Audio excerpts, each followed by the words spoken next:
Hey folks, welcome back to Good Enough Customs. So last time we worked on the old daily that got wrecked.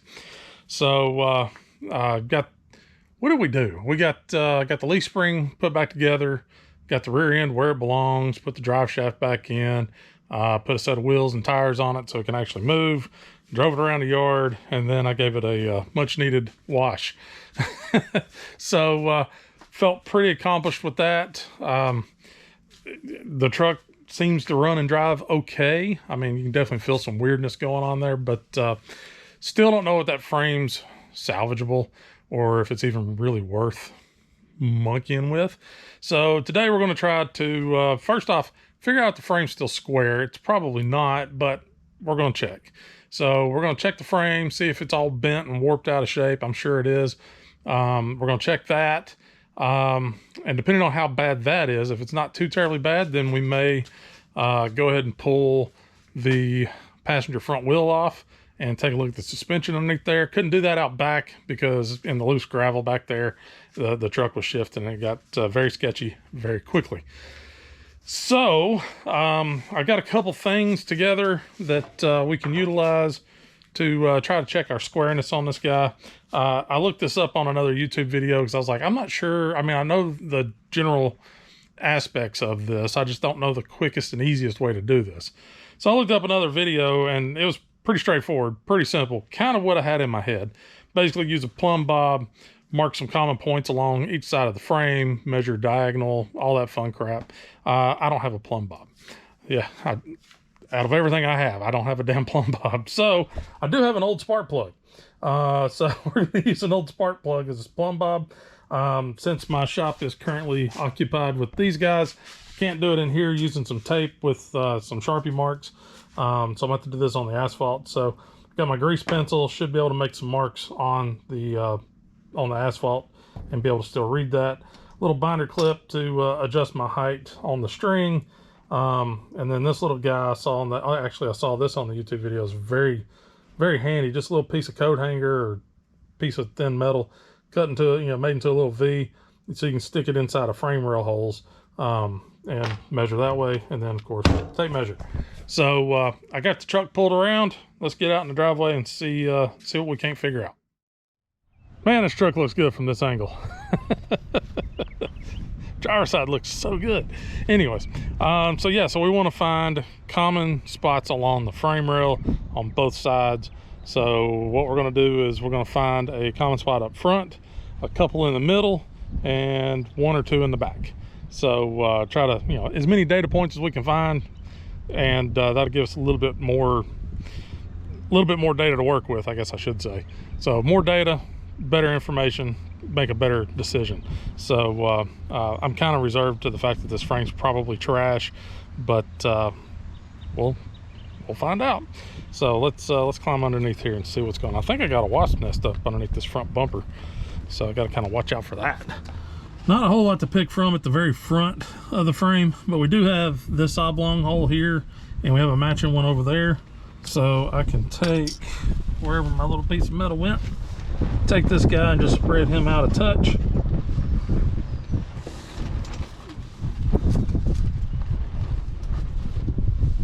Grab my loop.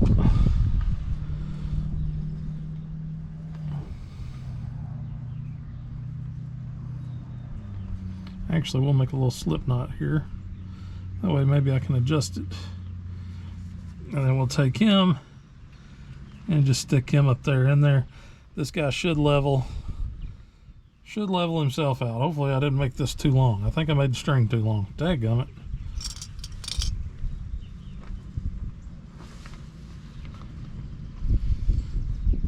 That's neither here nor there. I can just do it this way. So we can pull our string up and I can clip it.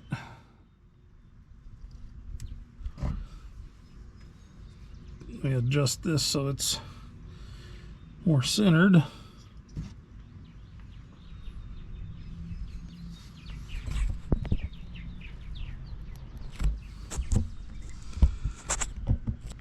And now you can see that my spark plug is pointing at this spot. So I can take my little grease pencil once that finishes moving.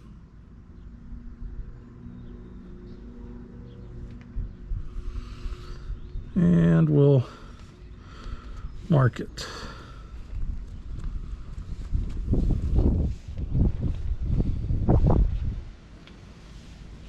A plumb bob would definitely be better.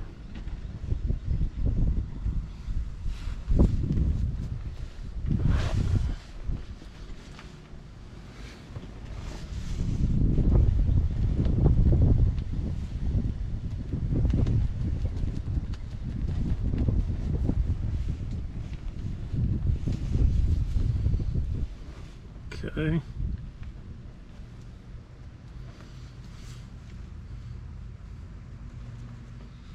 All right, so that's got that guy pretty well sorted out.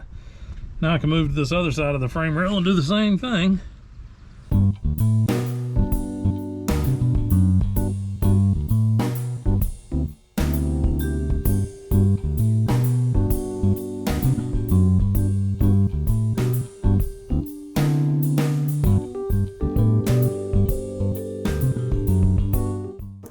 All right, so that is marked on this end. Now we'll move back. All right, so got another oblong hole here and a matching one on the other side. So let's do that. And I definitely made the string way too long.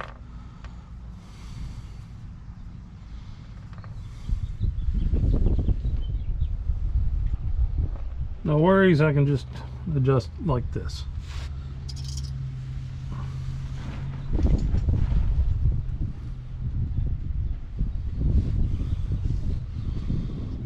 Get that recentered.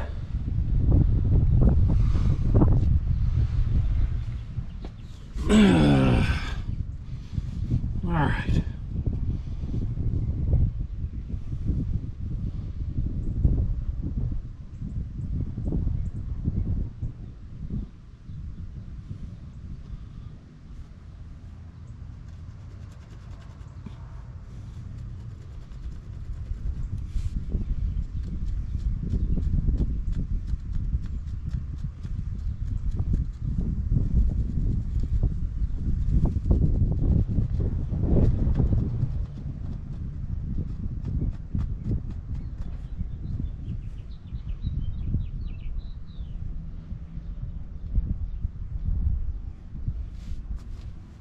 Okay. My little grease pencil's starting to hate life right now. All right, so we got that front one there. Looks like we might have one a little further back. So I didn't have another frame rail hole I can hook into, but I do have my leaf spring hanger bolt, so we can attach to that and go from there.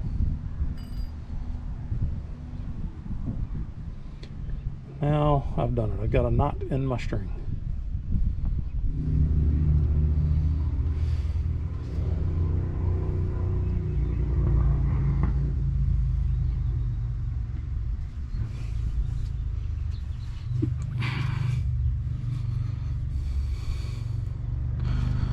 All right.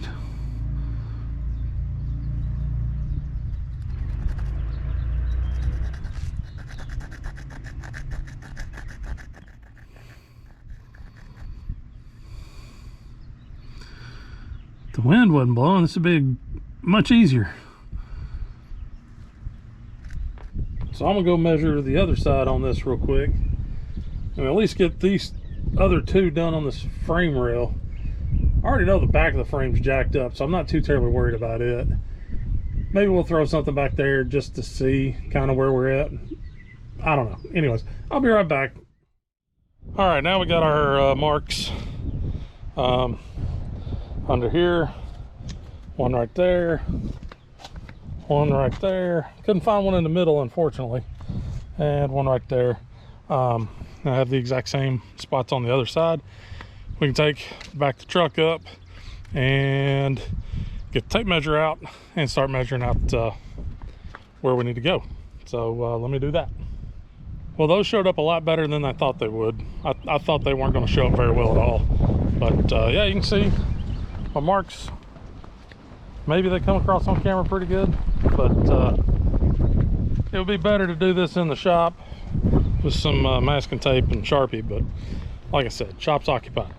So now what we're going to do is measure basically front corner, mid, front corner, rear, front of the rear. We might even go front corner all the way to rear just to check overall squareness. Then do the same thing on this side, and we'll mark down our measurements, because there's no way in the world I'm going to keep all these in my head. And then we can kind of see where it's twisted up and bent at. So yeah, let's get on that. All right, I know y'all can't see the X's. They're going to blend in, but I wanted to show kind of what I was doing. So let's get to it. Now I'm going to make a little drawing here, kind of what I got laid out here. So we got our front two here, and they're set in a little bit, and then we got our next two that are set out a little bit, and then we got our next two which basically fall right in line with that, and then we got our rear two which should fall right in line with that.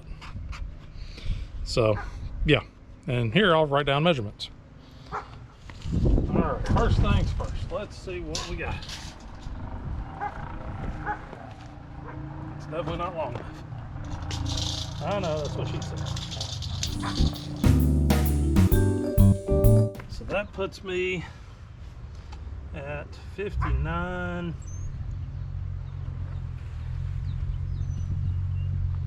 and 5/8. So let's measure this side.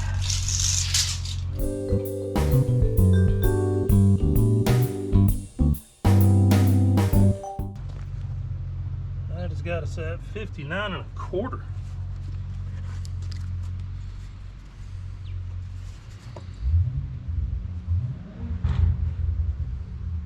Let's take it even further.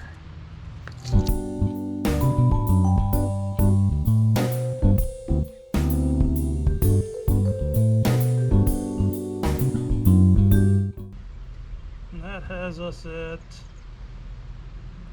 138 and 7/8.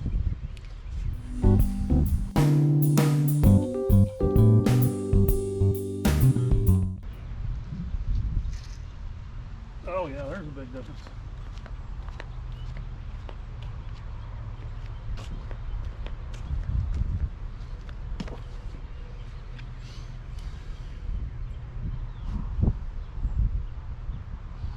That is 137 1/4. Do we go to the very far end? Why not? Let's do that.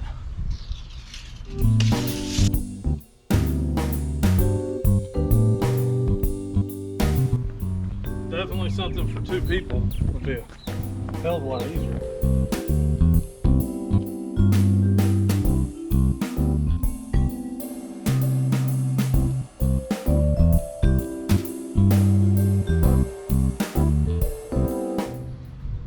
And that is 197 and 5/8.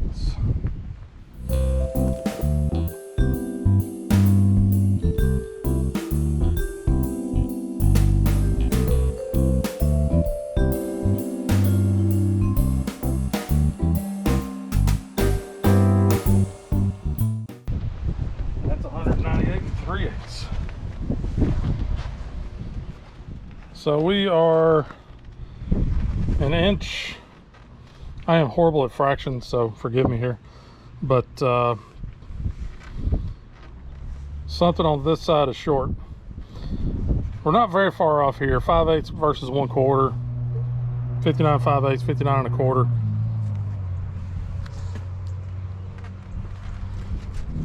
So that tells me the front frame rails are pretty good. They may be a little bit bent here. If I had to guess, it was pulled out. So I would think that might be even longer than that, but I don't know. So something's definitely not happy here, but it's not off by much. I mean, what is that? 5/8 down to 3/4, so we're like half, 9/16 of an inch off maybe. Our midline section is an inch and whatever 7/8 minus a quarter is. Like I said, I'm terrible at fractions. And then on the back, we're also, yeah, we're a solid 1.5 inches, pretty well 1.5 inches, inch and better, you know, a little over, all the way down this passenger side. It's measuring up shorter. So there's something definitely messed up there. I don't know, let me go inside. All right, well, measured her out and doesn't look too terribly good. So we have, yeah, don't mind my chicken scratch. I write like a kindergartner. So we have about a 3/8 inch difference between the very front of the truck and the main part of the frame rail. Then in the centerpiece to the front, we have an 1 5/8 difference. And in the rear to the front, we have 1 1/4 inch. I mean, I could go back and measure here, you know, and get a little bit more fine data and figure out exactly where it's twisted up and where it's bent up. But basically, we are around about 1 5/8 inches at its worst point, back from where we should be, all down the passenger side.